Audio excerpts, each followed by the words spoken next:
all of the FHA options are really geared toward FHA, borrower occupied homes. Okay, they're not really meant for rental properties. So if the borrower has rented the property for more than 12 months, they're probably not going to be eligible for this particular program.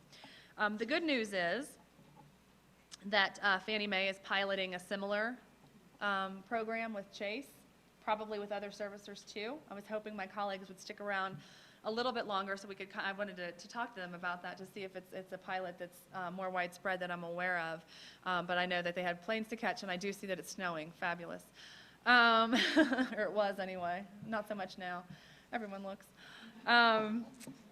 So I'm not sure if that's something that pilot's widespread or if it's just us. But good news, because I think it's going to be probably an option that becomes a lot more necessary. I was just asking if you maybe have some insight on one of HUD's guidelines that short sale is that the appraisal has to be above 63% of the outstanding balance or the loan amount. Yep. I don't like to give the percentages because as a servicer who services FHA loans, my belief is that it's part of our job to get as much for that property and prevent as much loss to them as possible. And based on some training that I have done with realtors in Central Ohio, who are very much looking for that percentage, my opinion is if I give the percentage out, that's exactly what we're going to get back. We're going to get offers that. But what I'm saying though is I had a situation where they could have brought an investor to the table that would have paid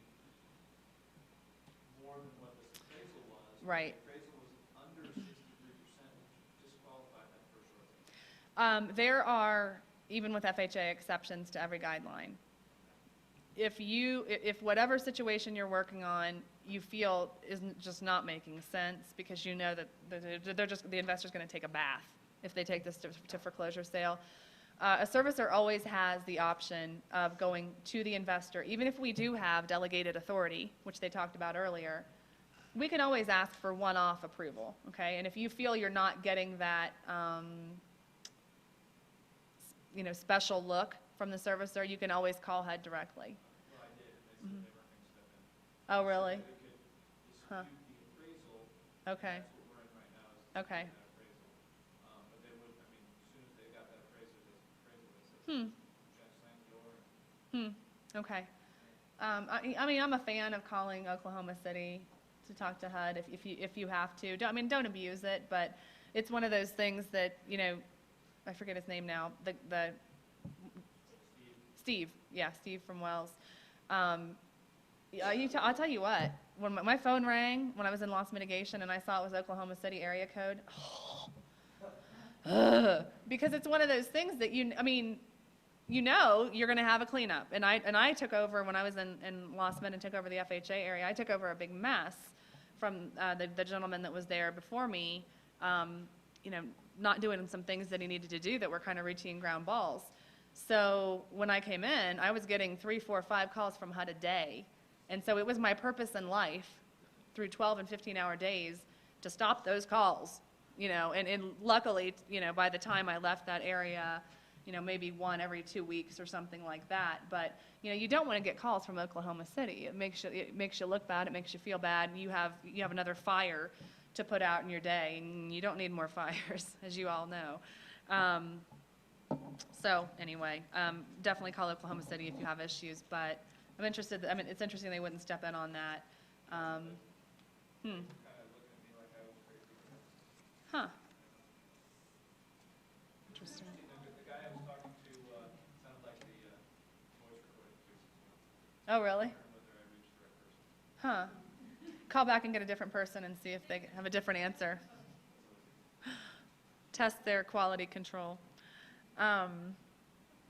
Okay. Deed in lieu, I think we talked about quite a bit. It's not a typical option. I think Chase, as a whole, over 5 million loans that we service, I think we completed maybe 15 or 20 in 2006.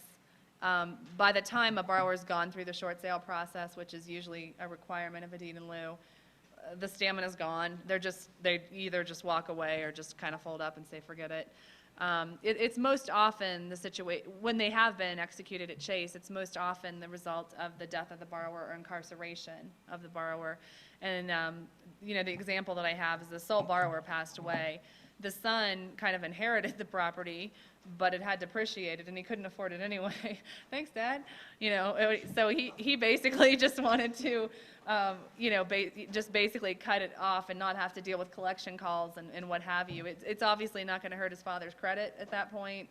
And I don't mean to be like morbid about it, but there was no point in him trying to bring this loan current. He had no desire to keep the house. So when this process started, he was 4 payments past due, and the foreclosure process had not started. He asked for, us to take the property back, because most people don't know what a deed in lieu is. And deeds in lieu are really like no other option, truly a cost-benefit analysis. In this situation,